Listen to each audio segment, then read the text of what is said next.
Hello students, good morning. Myself Raju Sharma. Welcome to the digital teaching platform of Nalanda Vidyalaya, Morbi. Today we will do the exercise of first chapter. In previous two lectures we were do the story of first chapter. The name of the chapter is Portrait of a Lady, written by Khushwant Singh. Before start of the exercise, let's recapitulate the chapter.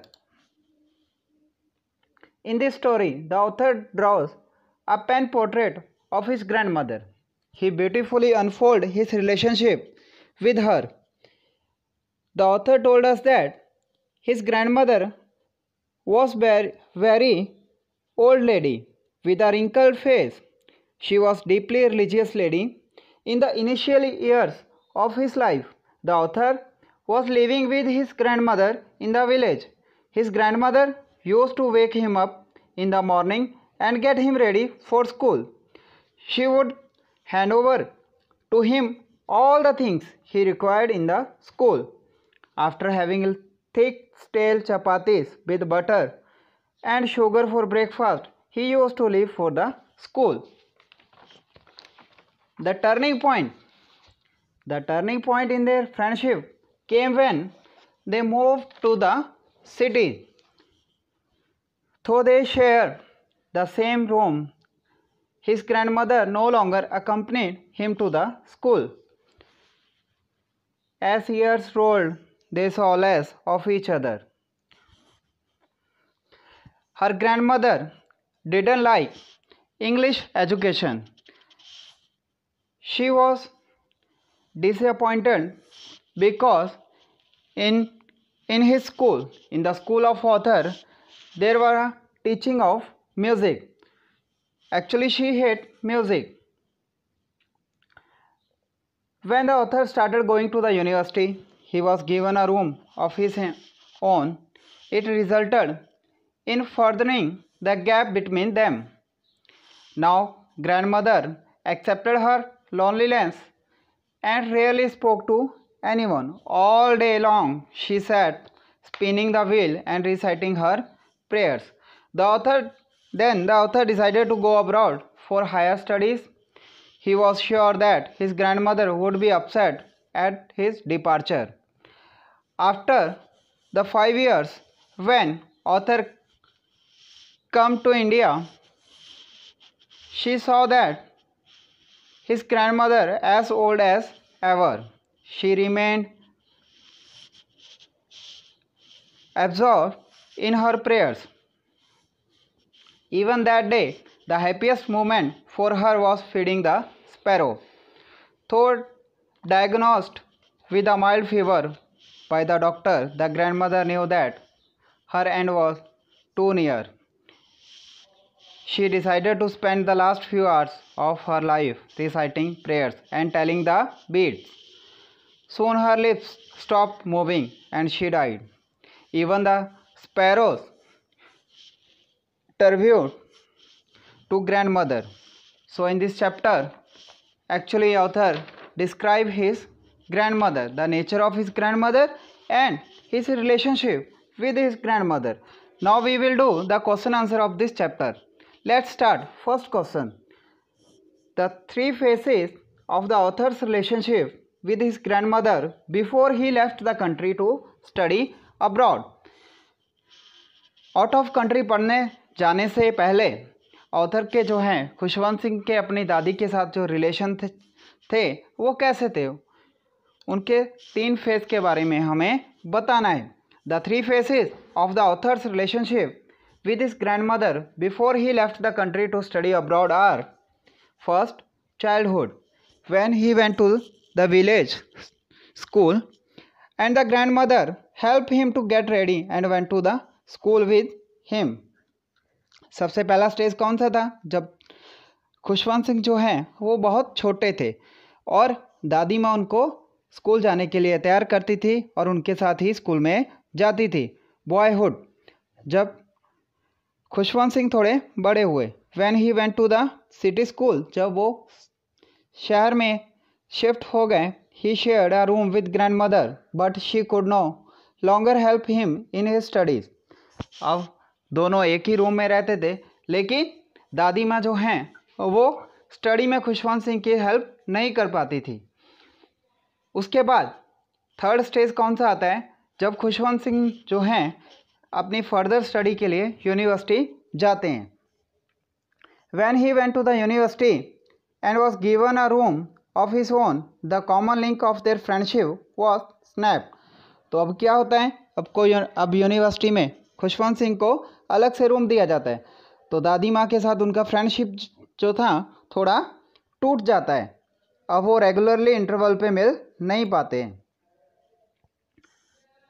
So let's move on second question. 3 reasons why the author's grandmother was disturbed when he started going to the city school. This is the answer. You can take screenshot of this answer or all the answers. So you can write down after this video. The 3 reasons why the author's grandmother was disturbed when he started going to the city school are: she hated Western science and learning. उनको English school में जो science पढ़ाया जाता था, जो mathematics पढ़ाया जाता था, जो इंग्लिश पढ़ाई जाती थी, वो पसंद नहीं थी। She was pain to know that there was no teaching of God and scriptures. उनको बहुत दुख हुआ, दर्द हुआ कि स्कूल में जो है वो भगवान के बारे में और जो होली बुक्स हैं उनके बारे में पढ़ाया नहीं जाता। She was allergic to music. उनको म्यूज़िक से एलर्जी थी। As I told you earlier, she thought it was not a mean for decent people. उनको लगता था कि ये म्यूज़िक जो है वो अच्छे लोगों के काम का नहीं है। It was a monopoly of prostitutes and beggars. ये उन लोगों की ही मोनोपोली है जिनको समाज जो है अच्छी नज़रों से नहीं देखता है, और ये भिखारियों की, बेगर्स की मोनोपोली है। So let's move on third question.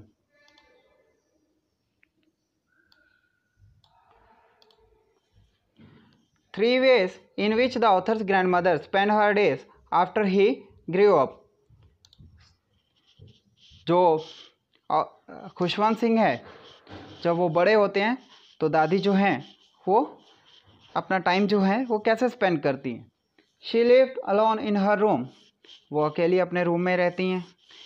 As she had accepted her loneliness quietly. और वो अपना अकेलापन जो है वो स्वीकार कर लेती हैं। She said at her spinning wheel reciting prayer. वो पूरा दिन अपने स्पिनिंग व्हील पे प्रेयर करती रहती हैं। इन द आफ्टरनून, दोपहर में, she would feed the sparrows for half an hour. आधे घंटे के लिए वो चिड़ियों को खाना खिलाने के लिए जाती हैं। कब? आफ्टरनून में। Now let's move on next question. The odd ways in which the author's grandmother behave just before she died. Just before her death. Whose death? Grandmother's death. Just before her death, the author's grandmother refused to talk to them. Who is them here? The family of Khushwant Singh. तो जैसे ही दादी माँ की death होने वाली थी तो उन्होंने रिफ्यूज़ कर दिया किसी से भी बात करना। Since she had omitted to pray the previous night while she was singing song of homecoming and beating drum. उनको याद आया कि पिछली इवनिंग को वो तो भूल ही गई थी। क्या करना वो भूल गई थी? प्रे करना। जब वो बिजी थी किस में? क्योंकि वो कुछ सॉन्ग सिंग कर रही थी। क्यों? क्योंकि खुशवंत सिंह जो है आफ्टर 5 years वो इंडिया वापस आए थे। She was not going to waste any more time. अब वो बिल्कुल भी अपना टाइम ख़राब करना नहीं चाहती थी। She ignored their protest. Whose protest? The family members of Khushwant Singh. Khushwant Singh के फैमिली मेम्बर ने दादी जी को बोला कि वो उनसे बात करें, लेकिन उन्होंने इस बात को ठुकरा दिया। She lay peacefully in bed praying and telling beads. वो शांति से अपने बिस्तर पर लेटी रही और वो क्या कर रही थी? वो प्रे कर रहे थे और टेलिंग बीट्स मतलब वो माला फेर रहे थे पूजा पाठ करने के लिए। So next move on fifth question. The way in which the sparrow expressed their sorrow when the author's grandmother died. Even the sparrow paid their sorrow when the author's grandmother died. कैसे? How? Thousands of sparrows sat silently surrounding the dead body of author's grandmother. बहुत सारी sparrows जो हैं वो grandmother की dead body के पास बैठी थी silently. There was no chirping.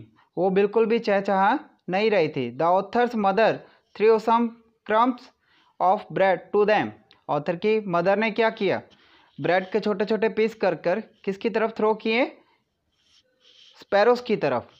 They took no notice of them. लेकिन उन्होंने इस चीज़ का बिल्कुल भी नोटिस नहीं लिया. As soon as the grandmother's corpse was carried off they flew away quietly.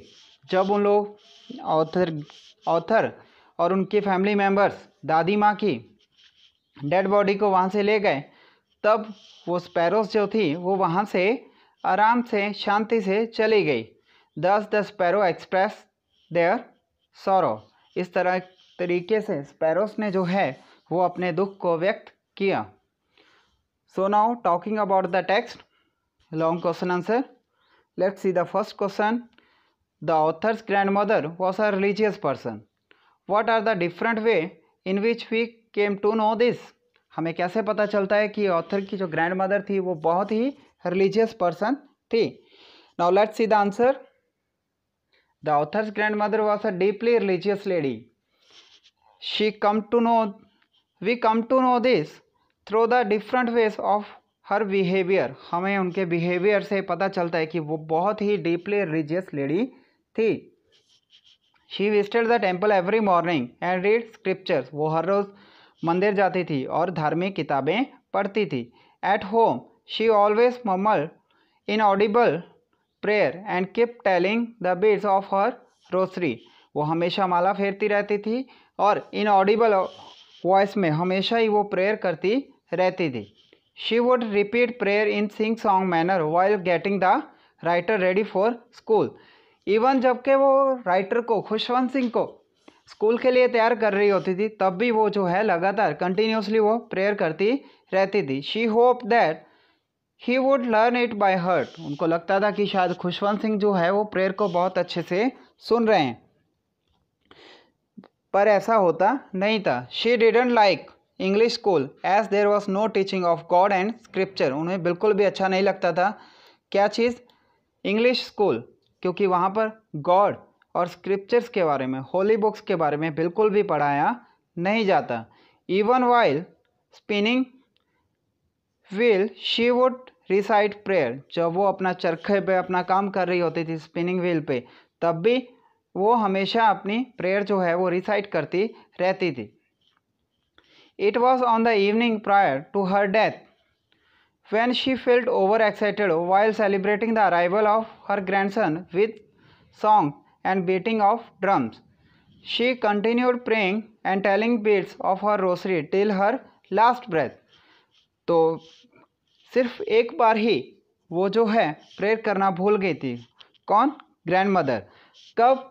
जब उनके ग्रैंडसन जो हैं वो इंडिया वापस आए थे. When she was celebrating the arrival of her grandson. और वो क्या कर रही थी उस इवनिंग? वो सॉन्ग्स गा रही थी और and beating of drum. She continued praying. वो लगातार प्रे कर रही थी. And telling the beads of her rosary till her last breath. तो आखिरी सांस तक दादी माँ जो है वो क्या करती रही? वो प्रेयर में ही अपना बिजी रही. So we can say that grandmother was a deeply religious person. So move on, next question. Describe the changing relationship between the author and his grandmother. Did their feeling for each other change? जैसे जैसे as जो है वो बढ़ती गई खुशवंत सिंह की, उनका relationship जो है वो थोड़ा चेंज हुआ अपने ग्रैंडमदर के साथ. लेकिन क्या उनकी फीलिंग्स जो हैं वो भी बदली एक दूसरे के लिए? So let's see the answer. During his boyhood, the author was completely dependent on his grandmother. जब खुशवंत सिंह छोटे थे तो वो completely अपनी ग्रैंडमदर के ऊपर डिपेंड थे. She was a part of his life, वो उनकी लाइफ का बहुत इंपॉर्टेंट हिस्सा थी grandmother. The turning point in their friendship came when they went to a city. उनके रिलेशनशिप में टर्निंग पॉइंट कब आया? जब खुशवंत सिंह और ग्रैंड मदर जो है वो सिटी में शिफ्ट हो गए, खुशवंत सिंह के पेरेंट्स के पास। She could no longer accompany him to school as he went there by bus. क्योंकि अभी खुशवंत सिंह जो है वो बस से स्कूल जाते थे, इसीलिए दादी माँ खुशवंत सिंह को स्कूल तक छोड़ने नहीं आ पाई। क्योंकि लेकिन गांव में जो है, विलेज में, खुशवंत सिंह और दादी माँ जो हैं वो एक साथ स्कूल में जाते थे। So this was the turning point in their relationship. They shared the same room but she could not help him in his study. दादी माँ और खुशवंत सिंह जो है वो एक ही रूम शेयर करते थे, लेकिन तब भी दादी माँ जो हैं वो खुशवंत सिंह की बिल्कुल भी हेल्प नहीं कर पाती थी उसकी स्टडी में। She would ask him what the teacher had taught. She did not believe in this thing that were taught at school.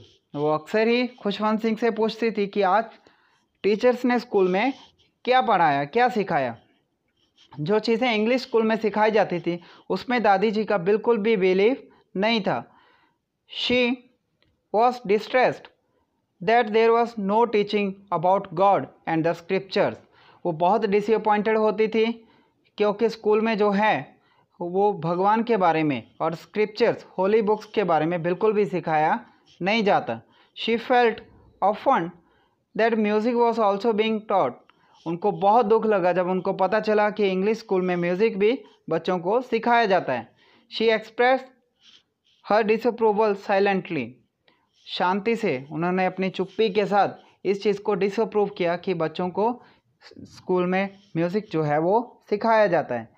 After this she really talk to him. उसके बाद उन्होंने खुशवंत सिंह से बात करना बिल्कुल ही कम कर दिया। When he went to the university, जब खुशवंत सिंह फर्दर स्टडी के लिए यूनिवर्सिटी गए, he was given a room of his own। वहाँ पर खुशवंत सिंह को अलग से एक रूम दिया गया। The common link of their friendship was snap। अब क्या हुआ, उनकी फ्रेंडशिप के बीच में जो भी कॉमन लिंक था वो एकदम से स्नैप हो गया, टूट गया। However, their feeling for each other did not change। लेकिन दादी माँ और ग्रैंडसन खुशवंत सिंह की फीलिंग्स जो हैं वो एक दूसरे के लिए कभी भी चेंज नहीं हुई। They still love each other deeply. वो अभी भी दिल से एक दूसरे की को बहुत प्यार करते थे। She went to see the author off at the railway station when he was going abroad for higher study. जब खुशवंत सिंह हायर स्टडी के लिए अब्रॉड, आउट ऑफ कंट्री गए, तब दादी माँ जो है ऑथर को रेलवे स्टेशन तक ड्रॉप करने के लिए आई। She showed no emotion. उन्होंने कोई इमोशन नहीं दिखाया, लेकिन but she kissed his forehead silently. लेकिन उन्होंने किस किया खुशवंत सिंह के फोरहेड पे। The author valued this as perhaps the last sign of physical contact between them. Author को लगा कि शायद उन्होंने आखिरी बार एक दूसरे को टच किया है। किसने? ग्रैंड मदर और खुशवंत सिंह ने। क्यों? क्योंकि ग्रैंड मदर की एज जो है वो बहुत ज़्यादा हो चुकी थी और खुशवंत सिंह ऐसा सोच रहे थे कि जब भी वो वापस आएंगे तो शायद वो ग्रैंड मदर को देख ना पाएँ। When the author return after 5 years, जब ऑथर जो है 5 साल के बाद वापस इंडिया आए, she received him at the station. तो स्टेशन पे ग्रैंड मदर जो है खुशवंत सिंह को रिसीव करने के लिए गई। She clapped with him in her arms. उन्होंने ज़ोर से खुशवंत सिंह को, है ना, जैसे बोलते हैं, हग किया। In the evening she celebrated his home coming by singing songs and beating drum. शाम को दादी माँ ने क्या किया, उनके आसपास, उनके नेबरहुड में जो भी औरतें थीं उनको अपने घर पे बुलाया और उन लोगों ने ड्रम बजाया, ढोल बजाया, जैसे कि अक्सर शादियों में भी किया जाता है सेलिब्रेट करने के लिए। क्या चीज़ का सेलिब्रेशन करना था कि 5 साल के बाद खुशवंत सिंह जो है वो वापस इंडिया लौटकर आए हैं। So move on, next question. Would you agree that the author's grandmother was a person strong in character? If yes, give instance that show this. Or here you have to draw a character sketch of grandmother on the behalf of this story, the portrait of a lady. So let's see the answer. Yes, we agree that the author's grandmother was a person strong in character.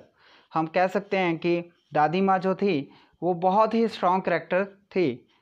She was a strong women with strong belief. उनका विश्वास जो था वो बहुत strong था. Although she was not formally educated, she was serious about the author's education. भले ही वो ज़्यादा पढ़ी लिखी नहीं थी, लेकिन वो ऑथर की एजुकेशन के लिए हमेशा चिंतित रहती थी. She could not adjust herself to the western way of life, science and English education. अब जब वो सिटी में मूव हो गए तो उनको बहुत डिफ़िकल्ट हुआ, क्योंकि उनका लिविंग स्टैंडर्ड जो है बिल्कुल अलग था. उनको बिल्कुल भी अच्छा नहीं लगा जो स्कूल में, स्पेशली इंग्लिश स्कूल में, साइंस, मैथ्स और इंग्लिश के बारे में पढ़ाया जाता है. उनको बहुत दुख हुआ कि स्कूल में जो है वो म्यूज़िक भी सिखाया जाता है. She hated music. उनको बहुत नफ़रत थी म्यूज़िक से. And disapproval of its teaching in school. और उनको बिल्कुल भी अच्छा नहीं लगता था कि स्कूल में म्यूज़िक जो है वो सिखाया जाए. She was deeply religious lady. वो बहुत ही धार्मिक औरत थी. Her lips were always moving in a silent prayer. उनके लिप्स जो हैं वो हमेशा ही प्रेयर गुनगुनाते रहते थे. She was always telling the beads of her rosary. वो हमेशा ही उनके एक हाथ में माला होती थी और वो मंत्र उच्चारण करते रहते थे. She went to temple daily and read the scripture. वो हर रोज़ मंदिर जाती थी और वहाँ पर वो क्या करती थी, होली बुक्स और स्क्रिप्चर रीड करती थी. She was distress to know that there was no teaching about God and holy books at Khushwant Singh new English school. उनको बहुत वो डिसअपॉइंटेड हुई जब उन्हें पता चला कि खुशवंत सिंह के नए इंग्लिश स्कूल में भगवान और होली बुक्स के बारे में बिल्कुल भी सिखाया नहीं जाता है. She was a kind lady. वो बहुत ही अच्छी औरत थी. She use to feed the dogs in the village में, वो गांव में वो डॉग्स को खाना खिलाती थी. In the city she took to feeding sparrows. और शहर में आकर वो किसको खाना खिलाती थी, स्पैरोज को. Also old in years and weak in body. भले ही उनकी एज बहुत हो चुकी थी और फिजिकली वो वीक हो चुकी थी. She had strength of mind. लेकिन मेंटली वो बहुत स्ट्रांग थी. जस्ट बिफोर हर डेथ, उनकी डेथ से कुछ समय पहले तक भी वो क्या कर रही थी, वो प्रेयर कर रही थी. कौन, दादी माँ. She refuse to talk to the members of the family as she did not want to waste her time. कुछ सेकंड्स पहले भी, कुछ मिनट पहले तक, अपनी मौत से कुछ मिनट पहले तक दादी माँ जो है वो प्रेयर कर रही थी. उन्होंने किसी से बात करने से मना कर दिया क्योंकि ऐसा करके वो टाइम वेस्ट करना नहीं चाहती थी. She wanted to make up for the time last evening when she had not prayer to God. सिर्फ एक ही बार ऐसा हुआ था जिस दिन दादी माँ ने शाम को प्रेयर नहीं की थी. और वो कब हुआ था, जब खुशवंत सिंह जो है वो वापस इंडिया आए थे after 5 years. She lay peacefully in bed saying prayers and telling the beads of her rosary till she breath her last. अपने लास्ट सांस तक दादी माँ जो है वो प्रेयर करती रही. So we can say that grandmother was a religious person and she was a person who was strong in character. So move on. Next question. You have to do this question by your own experiences. Have you known someone like the author's grandmother? Do you feel the same sense of loss with regard to someone whom you have loved and lost? किसी ऐसे person के बारे में आपको लिखना है जिनका character grand mother से मिलता हो और आपको उनके साथ उतना ही प्यार हो जितना प्यार खुशवंत सिंह को अपनी ग्रैंड मदर के साथ था और आपने अनफॉर्चुनेटली उनको हमेशा के लिए खो दिया हो. तो आपको अपने फीलिंग्स जो हैं, अपने एक्सपीरियंस जो हैं यहाँ पर खुद से लिखने। सो और question answer is done here. You have to make 2 notebooks for English and you have to write all this question in your notebook. You have to make 2 notebooks. One is for supplementary reader and literature, hornbill and snapshot for, and second is for grammar and writing skill. So you have to make 2 separate notebooks. Understood? I hope you understood all the question answer. If you have any doubt, you can write your all doubts in comment section. Thank you very much. Thanks for watching the video. Thank you.